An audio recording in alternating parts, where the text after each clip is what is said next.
Hello दोस्तों, कैसे आप सब। उम्मीद है आप सब मस्त होंगे। तो my self is Amar Singh Yadav. आप सभी का BSc world Amar Singh YouTube channel में स्वागत है। यहाँ पे आपको बीएससी की हर सब्जेक्ट की क्लासेस मिलती हैं प्रॉपर। बीएससी फर्स्ट ईयर का आज हम सिलेबस डिस्कस करने वाले हैं जूलॉजी जंतु विज्ञान का। इससे पहले मैं आपको बता दूं, देखो आप लोग अभी नए स्टूडेंट हो तो आपको थोड़ा सा भ्रमण करना पड़ता है यूट्यूब पे कि कहाँ से पढ़ें, कहाँ से अच्छा कंटेंट मिलेगा, चीज़ें प्रॉपर सिलेबस कवर होगा और इन चीज़ों से रिलेटेड भी बात करूँगा मैं। प्लस आप किस यूनिवर्सिटी से हैं, आपका किस मोड में एग्ज़ाम होगा, वो भी थोड़ा सा 2 मिनट में हम डिस्कस कर लेंगे, क्योंकि अभी आपको पता चल जाएगी तो उसी अप्रोच से आप तैयारी करेंगे तो ज़्यादा अच्छा रहेगा। और मेरी जो एकेडमिक क्वालिफ़िकेशन है थोड़ा उसके बारे में भी बता दूं, ताकि आपको ये तो पता चले कि आप जिससे पढ़ रहे हैं उसके बारे में थोड़ा बहुत आपको नॉलेज रहना चाहिए। मेरी जो एकेडमिक क्वालिफ़िकेशन है, मैंने ग्रेजुएशन इलाहाबाद यूनिवर्सिटी से किया है बीएससी, जिसमें मैं अपने बैच का क्लास में जितने भी छात्र थे उसमें टॉपर भी रहा हूँ। मेरा जो है बीएससी में 87% बना था। अभी एमएससी मेरा कंप्लीट होने वाला है। पिछले 2 सालों से मैं यूट्यूब पे आप लोगों को पढ़ा रहा हूँ, ठीक है। यहाँ पे आपको कंप्लीट क्लासेस मिलेंगी जूलॉजी, बॉटनी और केमिस्ट्री। आज हम बात करते हैं जंतु विज्ञान जूलॉजी के सिलेबस की। आपको पता है फर्स्ट ईयर में आपके 2 सेमेस्टर हैं, ऐसे ही प्रत्येक ईयर में 2-2 सेमेस्टर आपके रहेंगे। हर एक सेमेस्टर 100 नंबर का होगा, 100 मार्क्स का, जिसमें से 75 मार्क्स का आपका ऑब्जेक्टिव पेपर या सब्जेक्टिव हो सकता है और 25 मार्क्स का प्रैक्टिकल रहता है, ठीक है। इंटरनल एग्जाम्स उसी में रहते हैं। आप चाहे डीडीयू गोरखपुर यूनिवर्सिटी से हो, सिद्धार्थ यूनिवर्सिटी से हो, कानपुर यूनिवर्सिटी, अवध यूनिवर्सिटी, वीबीएसपीयू वीर बहादुर सिंह पूर्वांचल यूनिवर्सिटी जो है, किसी भी आप सेंट्रल यूनिवर्सिटी से हो, इलाहाबाद यूनिवर्सिटी, या फिर जो इलाहाबाद स्टेट यूनिवर्सिटी है राजेंद्र सिंह रज्जू भैया बीएचयू से हूँ, या किसी भी यूनिवर्सिटी से, हर जगह ये सिलेबस आपका लागू होता है, ठीक है। तो न्यू एजुकेशन पॉलिसी के अकॉर्डिंग जो सेंट्रल यूनिवर्सिटी है वहाँ पे अभी ये नहीं चल रहा था। वहाँ एनुअल एग्ज़ाम होते थे, कंप्लीट एक ईयर में एक एग्ज़ाम, सेमेस्टर वाइज नहीं था। लेकिन अब सेंट्रल यूनिवर्सिटी में भी सेमेस्टर वाइज स्टार्ट हो गया है। बाकी स्टेट यूनिवर्सिटियों में तो पहले से ही ऐसा था। तो जंतु विज्ञान की जो पहली यूनिट है, टोटल आपकी जूलॉजी, बॉटनी, केमिस्ट्री में सब में 8-8 यूनिट रहेंगी, ठीक है। फर्स्ट यूनिट जो है structure and function of cell organelles first, मतलब 2 यूनिटों में आपको सेल और सेल के जो ऑर्गेनेल्स होते हैं, सेल मेम्ब्रेन, इसके अबाउट पढ़ना है सिर्फ, जो कि आप 11th में मोटा मोटा पढ़ के आए रहते हैं, तो ज़्यादा दिक्कतें नहीं होगी। सेल ऑर्गेनेल्स में 2 यूनिट है, पहली और दूसरी। पहले में आपको क्या क्या पढ़ना है, प्लाज्मा मेम्ब्रेन, जिसको हम प्लाज्मा लेमा या प्लाज्मा झिल्ली बोलते हैं हिंदी में। इसका केमिकल स्ट्रक्चर देखना है। आपको पता होगा कि जो प्लाज्मा मेम्ब्रेन होती है, कोशिका झिल्ली, इसके कई सारे मॉडल रहते हैं। सबसे फेमस मॉडल जो है वो किसका है, सिंगर एंड निकोलसन का, जो 1972 में उन्होंने दिया था, है ना। तो उसके बारे में इसमें पढ़ना है आपको। प्लाज्मा मेम्ब्रेन में केमिकल स्ट्रक्चर, लिपिड की बाइलेयर और प्रोटीन की बनी होती है, उसके बारे में डिटेल में पढ़ना है। रॉबर्टसन का जो मॉडल था उसको भी पढ़ेंगे। फिर है आपका topic cell cell interaction, cell junction, इसमें टाइट जंक्शन, गैप जंक्शन, है ना, अधेशन वगैरह पढ़ेंगे कि जो 2 सेल होती हैं, बिटवीन 2 सेल्स जो जंक्शंस प्रेजेंट होते हैं, संधियां होती हैं, उसके अबाउट पढ़ना है। फिर इसमें पहली ही यूनिट में अगला टॉपिक है आपका endo membrane system. Endo membrane system में आपके 4 ऑर्गेनेल्स आते हैं। लाइसोसोम आएगा, गोल्जी बॉडी आएगा, जिसको गोल्जी अपैरेटस भी बोला जाता है, एंडोप्लाज्मिक रेटिकुलम, अंतः प्रद्रव्य जालिका, है ना, और वैक्यूल, जिसको रसधानी बोलते हैं हिंदी। तो ये 4 सेल ऑर्गेनेल्स मिलकर एंडो मेम्ब्रेन सिस्टम बनाते हैं। ये चारों मिलजुल के काम करते हैं, इसके बारे में पढ़ना है। प्रोटीन टारगेटिंग, एंडोसाइटोसिस और एक्सोसाइटोसिस, ये सेल में अंदर जाता है कोई पार्टिकल अगर सॉलिड पार्टिकल और बाहर निकलता है उसके बारे में। एक और होता है इसमें पिनोसाइटोसिस, ठीक है, तो पिनोसाइटोसिस भी पढ़ लेंगे। सेकंड यूनिट आपकी है structure and function of cell organelles, second मतलब ये भी सेल ऑर्गेनल पे ही सेकंड यूनिट भी। इसमें आपके जो बचे हुए माइटोकॉन्ड्रिया, पेरोक्सिसोम, राइबोसोम है ना, इसके बारे में हम पढ़ेंगे। साइटोस्केलेटन जिसमें माइक्रोट्यूब्यूल्स वगैरह रहते हैं, जो कोशिका का कंकाल होता है जिसके वजह से कोशिका पिचकती नहीं है, उसमें प्रोटीन के थ्रेड पड़े रहते हैं, साइटोस्केलेटन पढ़ेंगे। माइटोकॉन्ड्रिया स्ट्रक्चर, माइटोकॉन्ड्रिया का स्ट्रक्चर पढ़ेंगे। ऑक्सीडेटिव फॉस्फोरिलेशन जो होता है माइटोकॉन्ड्रिया के अंदर है ना, इसमें हम क्रेब्स साइकिल वगैरह ETC सब पढ़ेंगे। फिर आपका इसमें सेकंड टॉपिक है पेरोक्सिसोम एंड राइबोसोम का स्ट्रक्चर एंड फंक्शन। छोटे छोटे टॉपिक है, राइबोसोम और पेरोक्सिसोम का स्ट्रक्चर पढ़ेंगे प्लस फंक्शन पढ़ने वाले। थर्ड यूनिट जो है आपकी, इसमें हमको पढ़ना है न्यूक्लियस के बारे में, न्यूक्लियस, क्रोमोसोम और क्रोमेटिन, क्योंकि सेल का पूरा मटेरियल भी चल रहा है, न्यूक्लियस भी तो सेल के अंदर ही होगा। तो ये साइटोलॉजी का पार्ट है, क्योंकि आपको पता होगा जो आपका सिलेबस है उसका टाइटल क्या है, साइटोलॉजी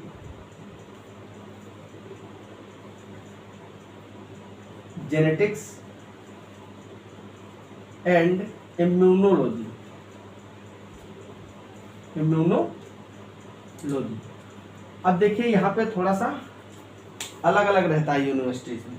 साइटोलॉजी और जेनेटिक्स की जो 7 यूनिट है टोटल, वो तो हर जगह सेम है, लेकिन लास्ट वाली जो 8वीं यूनिट है, जैसे DDU की बात करें तो उसमें इम्यूनोलॉजी है, कानपुर यूनिवर्सिटी की बात करें तो वहाँ पे इन्फेक्शियस डिजीज की रखी हुई है, जिसमें वायरस, बैक्टीरिया, प्रियॉन्स, वायरवाइट्स है ना, ये सब इसके बारे में पढ़ते हो। प्रोटोजोवन डिजीज जो हो गए है ना, तो यहाँ पे जो 8वीं यूनिट इम्यूनोलॉजी वाली इसमें है, इसके जगह पे आपका इन्फेक्शियस डिजीज भी हो सकता है, यूनिवर्सिटी के हिसाब से अलग अलग है। साइटोलॉजी और जेनेटिक्स जो है ये 7 यूनिट सब में सेम रहती है। तो थर्ड यूनिट जो आपकी है, इसमें हम न्यूक्लियस और क्रोमेटिन स्ट्रक्चर की बात करेंगे, structure and function of nucleus, वो भी हम यूकैरियोटिक न्यूक्लियस की बात करेंगे है ना, प्रोकैरियोटिक की नहीं यहाँ बात करेंगे। Chemical structure and base composition of DNA and RNA, जो कि आप पढ़ के आए हो किस तरीके से इसका रासायनिक संरचना होती है DNA और RNA की। बेस कंपोजिशन वही जो एडेनिन, गुआनिन, मेनली जो प्यूरिन और पिरिमिडिन्स होते हैं आपके, किस तरीके से वो संगठित रहते हैं DNA और RNA में। DNA सुपर क्वाइलिंग मतलब न्यूक्लियोसोम मॉडल पढ़े होंगे आप, न्यूक्लियोसोम जो है हिस्टोन प्रोटीन के ऊपर, हिस्टोन ऑक्टेट के ऊपर DNA रैप किया रहता है। तो DNA supercoiling, chromatin organization, कैसे क्रोमेटिन का संगठन होगा, स्ट्रक्चर ऑफ क्रोमोसोम्स है ना, तो ये डिटेल में पढ़ना है हमको। Types of DNA and RNA आपको पता है, DNA जो है लगभग 1 दर्जन होते हैं अलग अलग प्रकार के। जनरली जो हम लोग पढ़ते हैं वो BDNA होता है। कौन सा DNA? BDNA। आपका जो वाटसन एंड क्रिक ने मॉडल दिया था वो कौन सा टाइप था? BDNA का ही मॉडल दिया था। RNA में आपको पता है कई सारे टाइप हैं, इसमें हम मेनली किसको पढ़ेंगे, mRNA पढ़ेंगे, mRNA, rRNA और tRNA। मेजरली यही पढ़ना है, बाकी और भी अलग अलग टाइप के छोटे छोटे होते हैं। तो ये लास्ट टॉपिक है थर्ड यूनिट का, types of DNA and RNA। आप लोग इसको नोट कर लीजिए, क्योंकि सिलेबस आपके पास एक पेज में नोट कर लीजिए तो आसान रहेगा, थोड़ा एक ओवरव्यू बना रहेगा। फिर आगे जो है इसका स्क्रीनशॉट लीजिए, 4th यूनिट के बारे में बताते हैं आपको। 4th यूनिट है आपकी cell cycle, cell division and cell signalling. Cell division और सेल साइकिल के बारे में आप लोगों को थोड़ा बहुत नॉलेज होगा ही, 11th में आप कोशिका विभाजन के बारे में पढ़ के आए हैं। तो इसमें भी आपको मियोसिस और माइटोसिस के बारे में पढ़ना है। सेल डिवीजन का रेगुलेशन कैसे होता है, कौन कौन से स्टेप पे हम उसको रेगुलेट कर सकते हैं, कंट्रोल कर सकते हैं, इसके बारे में पढ़ना है। तो 4th यूनिट आसान सी यूनिट है, इसमें सेल डिवीजन पढ़ेंगे, मेनली माइटोसिस और मियोसिस, समसूत्री विभाजन और अर्धसूत्री विभाजन। रेगुलेशन ऑफ सेल साइकिल, किस तरीके से हम उसको रेगुलेट करते हैं। जैसे आपको पता है अलग अलग स्टेप होते हैं उसमें सेल साइकिल में। यम फेज होता है आपका जो मेन फेज, जिसमें डिवीजन होता है, एक्चुअली डिवीजन होता है, और सेल के ग्रोथ का जो टाइम पीरियड होता है उसमें 3 पार्ट होते हैं, G1, S फेज और G2 फेज। और एक जी नॉट फेज भी होता है, जो कुछ सेल्स उसमें निकल के चली जाती है जो डिवाइड नहीं करती लेकिन कर सकती हैं आगे, है ना। तो ये सब पढ़ेंगे इसमें, तो वही आपका पढ़ा हुआ है, थोड़ा ज़्यादा डिटेल में यहाँ पढ़ना पड़ेगा। एपोप्टोसिस एक फिनोमिना होती है, इसके बारे में पढ़ेंगे। और सिग्नल ट्रांसडक्शन, ये जो है सिग्नल ट्रांसडक्शन काफ़ी बड़ा टॉपिक है, इसमें कई सारी चीज़ें हमको पढ़ना है। तो यही आपका जो है एपोप्टोसिस और सिग्नल ट्रांसडक्शन, ये नया है आपके लिए। बाकी ये माइटोसिस म्यूसिस तो आप लोग पढ़ ही चुके हो। फिर 5th यूनिट स्टार्ट होती है, ये भी आपका 12th का सिलेबस है पूरा, जो 12th में आप पढ़ के आए हैं जेनेटिक्स में, मेंडल्स लॉ वगैरह, है ना, इनहेरिटेंस, हेरिडिटी वगैरह। तो इसमें मेंडेलिज्म एंड सेक्स डिटर्मिनेशन पढ़ना है आपको। मेंडेलवाद जो है, उनके जो नियम है और क्रॉस जो उन्होंने दिए थे, मोनोहाइब्रिड और डाईहाइब्रिड क्रॉस विद एग्जाम्पल, उसको समझना है। सेक्स डिटर्मिनेशन भी आप लोग पढ़ के आए हो, ड्रोसोफिला में जो टी.एच. हंट मॉर्गन ने उस पर एक्सपेरिमेंट किया था उसके बारे में। और ह्यूमन में, बर्ड्स में, यही सब सेक्स डिटर्मिनेशन के टॉपिक हैं, ठीक है। लिंग निर्धारण कैसे करते हैं, तो इसमें आपका बेसिक प्रिंसिपल ऑफ हेरिडिटी पढ़ना है। Mendel's law of monohybrid and dihybrid cross, complete and incomplete dominance, पूर्ण और अपूर्ण प्रभाविता। कोडोमिनेंस भी पढ़ना है, कोडोमिनेंस मतलब सहप्रभाविता। और आपका जो है पेनिट्रेंस एंड एक्सप्रेसिविटी, तो ये टॉपिक है आपके 5th यूनिट में। अगली यूनिट है 6th, इसमें आपका extension of Mendelism and environment. इसमें जीन इंटरेक्शन के बारे में पढ़ेंगे, एनवायरनमेंट का क्या इफेक्ट होता है, इन सब चीज़ों के बारे में। मल्टीपल एलील्स, है ना, बहुविकल्पी मल्टीपल एलील्स भी आप पढ़ के आए हैं, उसके बारे में पढ़ेंगे। जीन इंटरेक्शन, जीन इंटरेक्शन क्या होता है, sex influence and sex limited characteristics. Cytoplasmic inheritance, cytoplasmic inheritance कैसे होती है, देखो आपको पता है जो यूकैरियोटिक सेल्स है उसमें मेम्ब्रेन बाउंड ऑर्गेनेल्स होते हैं, जिसमें डबल मेम्ब्रेन बाउंड ऑर्गेनेल्स है आपका माइटोकॉन्ड्रिया। माइटोकॉन्ड्रिया में उसका खुद का डीएनए होता है, प्लाज्मेट के जैसे, है ना, single standard circular, double standard circular DNA present होता है माइटोकॉन्ड्रिया में, और क्लोरोप्लास्ट में भी होता है। लेकिन यहाँ हम एनिमल की बात कर रहे हैं जूलॉजी में, तो यहाँ जो माइटोकॉन्ड्रिया है उसके अंदर उसका खुद का डीएनए है, जो कि अगली पीढ़ी में जाता है ना, पीढ़ी दर पीढ़ी, न्यू जनरेशन में। तो एक तो आपकी इनहेरिटेंस कहाँ से आ रही है, जो सेल के अंदर, कोशिका के अंदर जो केंद्रक है, न्यूक्लियस में प्रेजेंट क्रोमोसोम के ऊपर डीएनए, उससे इनहेरिटेंस हो रहा है। दूसरा आपका जो साइटोप्लाज्म में माइटोकॉन्ड्रिया है, उसके अंदर भी कुछ डीएनए है, वो भी अगली जनरेशन में जा रहा है, तो उसके थ्रू भी लगभग आपका जो टोटल डीएनए होता है उसका 0.5 to 1% आप मान सकते हैं माइटोकॉन्ड्रियल डीएनए होता है। तो इसके वजह से साइटोप्लाज्म में, क्योंकि माइटोकॉन्ड्रिया जो साइटोप्लाज्म है उसको हम बोलते हैं साइटोप्लाज्मिक इनहेरिटेंस, जो कि किसके द्वारा होता है, माइटोकॉन्ड्रिया के थ्रू होगा। और जेनेटिक मैटरनल इफेक्ट पढ़ेंगे। जीनोमिक इम्प्रिंटिंग क्या होता है, anticipation, interaction between genes and environmental effect on gene expression. Gene expression मतलब जीन की अभिव्यक्ति, किस तरीके से अपनी सूचना को वो अभिव्यक्त करेगा। एक्सप्रेशन, अभिव्यक्त मतलब अभिव्यक्त में क्या होगा, जो सूचना है उसके हिसाब से वो प्रोटीन का निर्माण कर देगी, अपने आप को एक्सप्रेस करेगी, है ना। तो जीन के एक्सप्रेशन पे क्या इफेक्ट होता है एनवायरनमेंट क्या, इसके बारे में थोड़ा सा पढ़ेंगे। बाकी ये जो टॉपिक आपका है वो 3rd ईयर में, आपका 3rd सेमेस्टर में ज़्यादा डिटेल में रहता है। 4th और 3rd सेमेस्टर में आपको जीन एक्सप्रेशन में जो है काफ़ी ब्रॉड पढ़ना, यहाँ पे थोड़ा सा बस डेफिनेशन वगैरह ही क्लियर करनी है। तो आप लोग इसको नोट कर लीजिए। 2 यूनिट और अब बची हैं आपकी, उसको भी मैं आपको बता देता हूँ।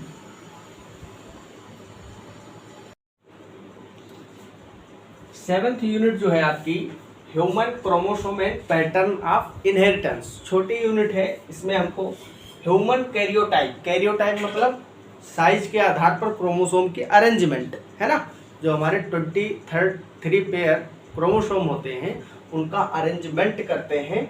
इसमें बहुत सारे लक्षणों को, हम कैरेक्टर्स को देखते हुए ह्यूमन कैरियोटाइप बनाएंगे।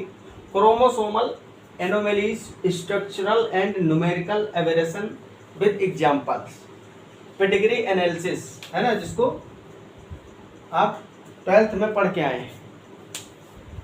पेडिग्री एनालिसिस, पीढ़ी विश्लेषण जो जिसको बोलते हैं, इसके बारे में पढ़ना है। जैसे उसमें डिब्बा बनाते थे आप, फीमेल के लिए और मेल के लिए, फिर इस तरीके से जोड़ते थे, इसका मतलब मैरिज है ना। और यहाँ से डिजीज कहाँ कहाँ फैल सकता है, किस किस प्रोजेनी में जाएगा, यही पेडिग्री एनालिसिस में भी हमको कुछ डिजीज है जैसे हीमोफीलिया वगैरह है, सिकल सेल एनीमिया है, ऑटोसोमल डोमिनेंट, ऑटोसोमल रिसेसिव, इस तरीके के डिजीज का पेडिग्री एनालिसिस करना है। पैटर्न ऑफ इनहेरिटेंस, इसमें आपको ऑटोसोमल डोमिनेंट पढ़ना है, x linked recessive and x linked dominant, मतलब ये जो डिजीज होते हैं इनकी इनहेरिटेंस कैसे होती है। Pattern of inheritance, autosomal dominant, autosomal dominance जो दैहिक प्रभावी रोग होते हैं, और कुछ सेक्स लिंक्ड होते हैं, इसमें एक्स लिंक्ड रिसेसिव और डोमिनेंट दोनों टाइप के पढ़ना है आपको। लास्ट यूनिट है यूनिट 8, इन्फेक्शियस डिजीज, संक्रामक रोग। अब देखिए मैक्सिमम यूनिवर्सिटी में जो लास्ट यूनिट है वो इन्फेक्शियस डिजीज पे है। कुछ यूनिवर्सिटी हैं जैसे DDU, तो उसमें आपको इम्यूनोलॉजी पढ़ना रहता है, तो उसको भी मैं लास्ट में 8 यूनिट चलेगी अभी, काफ़ी समय उसमें, तो उसको कवर करवा दूंगा, ठीक है। यहाँ पे ज़्यादातर आपको हर यूनिवर्सिटी में इन्फेक्शियस डिजीज वाले ही यूनिट है, तो इसमें आपको इंट्रोडक्शन टू पैथोजेनिक ऑर्गेनिजम्स पढ़ना है, जिसमें वायरसेस हैं, बैक्टीरिया, फंजाई, प्रोटोजोआ, वर्म्स, बहुत सारे वर्म्स भी होते हैं ना जो डिजीज कॉज करते हैं। तो बस खाली पैथोजेनिक ऑर्गेनिज्म मतलब रोग कारक जीव जो हैं उनका परिचय लेना है आपको। वायरसेस के बारे में थोड़ा थोड़ा इंट्रोडक्शन आपको, बैक्टीरिया, फंजाई, प्रोटोजोआ, हर कहीं से क्वेश्चन तो आता है एक लगभग। फिर आपको 3 यहाँ पे स्पीसीज दी हुई हैं जिनको डिटेल में पढ़ना है। इन 3 स्पीसीज को डिटेल में पढ़ना है। 3 तो जीनस है। पहला है ट्रिपेनोसोमा, आपको पता है ट्रिपेनोसोमा गैम्बियंस जो होता है स्लीपिंग सिकनेस डिजीज कॉज करता है। कौन सा डिजीज? स्लीपिंग सिकनेस, मतलब निद्रा कारक रोग। ये डिजीज अगर किसी को हो जाता है तो उसको नींद नहीं आती, तो ट्रिपेनोसोमा के बारे में पढ़ेंगे। सेकंड है आपका जियार्डिया, मेनली जो स्पीसीज पढ़नी है वो है इंटेस्टाइनलिस, तो जियार्डिया इंटेस्टाइनलिस पढ़ना है, ये इंटेस्टाइनल डिसऑर्डर कॉज करता है। थर्ड आपका जो है जीनस वुचेरेरिया, वुचेरेरिया बैंक्रोफ्टाई पढ़ना है ना, इसकी स्पीसीज है बैंक्रोफ्टाई, वुचेरेरिया बैंक्रोफ्टाई। ये जो है फाइलेरियल वर्म भी इसको बोलते हैं, फाइलेरिएसिस करता है। क्या करता है? फाइलेरिएसिस, तो इसके बारे में पढ़ना है। ये 3 स्पीसीज हैं जिनको डिटेल में पढ़ना है, इनका स्ट्रक्चर पढ़ना है, लाइफ साइकिल, पैथोजेनिसिटी, किस तरीके से रोग फैलाते, रोग फैलाने की क्षमता जो इनकी होती है, इंक्लूडिंग डिजीज, जो इनसे डिजीज होते हैं, कॉजेज क्या क्या कॉज करेंगे, सिम्पटम्स क्या लक्षण होंगे इनके रोगों के, कंट्रोल ऑफ कॉमन पैरासाइट्स, और इनका कंट्रोल भी किस तरीके से हम कंट्रोल कर सकते हैं, कुछ मेडिसिन भी आपको मैं बताऊंगा जो इसमें फ़ायदा करते हैं। तो 3 स्पीसीज है, ट्रिपेनोसोमा गैम्बियंस, जियार्डिया इंटेस्टाइनलिस, वुचेरेरिया बैंक्रोफ्टाई, ठीक है। तो ये टोटल आपके 8 यूनिट का सिलेबस है। आई होप आपको डिटेल में हर एक चीज़ समझ में आ गई होगी, किस यूनिट में क्या पढ़ना है। जल्द ही आपको इसके लेक्चर भी संभवतः कल से ही स्टार्ट हो जाएंगे। पहला जो हमारा टॉपिक है साइटोलॉजी का फर्स्ट यूनिट, उसमें जो है पहली यूनिट से हम स्टार्ट करेंगे सेल मेम्ब्रेन के स्ट्रक्चर से। काफ़ी डिटेल में पढ़ना है, उस पर क्वेश्चन बहुत सारे आते हैं और डिटेल में ही पढ़ना पड़ेगा, क्योंकि थोड़ा बहुत तो हम 11th में पढ़ के आए हैं, लेकिन यहाँ पे थोड़ा ब्रॉड पढ़ना है, समझे। तो आपको थोड़ा सा मोड ऑफ एग्जामिनेशन के बारे में बता दूँ। जैसे DDU यूनिवर्सिटी जो है वो अपना एग्ज़ाम जनरली ऑब्जेक्टिव करवाती है, MCQ मोड में, ठीक है, OMR पे होगा। कुछ यूनिवर्सिटी उसमें अल्टरनेट है। अल्टरनेट का मतलब अल्टरनेट मेथड से होता है। फर्स्ट सेमेस्टर ऑब्जेक्टिव होगा, सेकंड सेमेस्टर सब्जेक्टिव होगा, फिर से थर्ड सेमेस्टर ऑब्जेक्टिव होगा और फोर्थ सेमेस्टर सब्जेक्टिव होगा, जैसे सिद्धार्थ यूनिवर्सिटी। तो इस तरीके से कुछ यूनिवर्सिटी और उससे एफिलिएटेड कॉलेज जो है वहाँ अल्टरनेट मोड में चलता है। एक पेपर आपका ऑब्जेक्टिव होगा और दूसरा सब्जेक्टिव होगा। कानपुर यूनिवर्सिटी में आपका ऑब्जेक्टिव होगा, अवध यूनिवर्सिटी में भी संभवतः ऑब्जेक्टिव ही होता है, सब्जेक्टिव दोनों टाइप का होता है, तो मिक्स चलता है, ठीक है। VPSQ जो है आपका, तो इस तरीके से जितनी भी यूनिवर्सिटी हैं आपको लगभग 1.5-2 महीने बाद नोटिस मिल जाएगा। अभी आपको क्या करना है, मेरी बात अच्छे से सुनिएगा, सिर्फ आपको पढ़ाई पे फोकस करना है, सिलेबस को अपने अच्छे तरीके से कवर करना है, कोई भी टॉपिक ना छूटने पाए, बढ़िया प्रॉपर नोट्स बनाना है। मैं आपको हैंड रिटन नोट्स और PDF फॉर्म में आपको टेलीग्राम चैनल पे दे दूंगा, ठीक है। टेलीग्राम चैनल और व्हाट्सएप ग्रुप से आप लोग जुड़ जाइए, लिंक मिल जाएगा वीडियो के डिस्क्रिप्शन में, या फिर चैनल के अबाउट में जाएंगे, वहाँ पे लिंक आपको पहले से दे रखा है, वहाँ से आप जुड़ सकते हैं। प्रॉपर क्लासें चलेंगी, ठीक है। और कोशिश करेंगे अभी लाइव क्लास भी आगे शेड्यूल होगी, तो लाइव क्लास भी लिया करेंगी। इससे पहले चलती थी, लेते हैं हम लाइव क्लास भी। तो आप लोग सभी नए हैं अभी, और अगर अच्छा लगा वीडियो तो लाइक करिए। चैनल को अभी तक सब्सक्राइब तो नहीं किए होंगे क्योंकि नए ही आए, तो कर दीजिए उसको भी। फिर मिलते हैं अगले चैनल में, अगले वीडियो में। आप लोग मस्त पढ़ाई करते रहिए। तब तक के लिए okay bye, all the very best, thanks for watching. जय हिंद, जय भारत।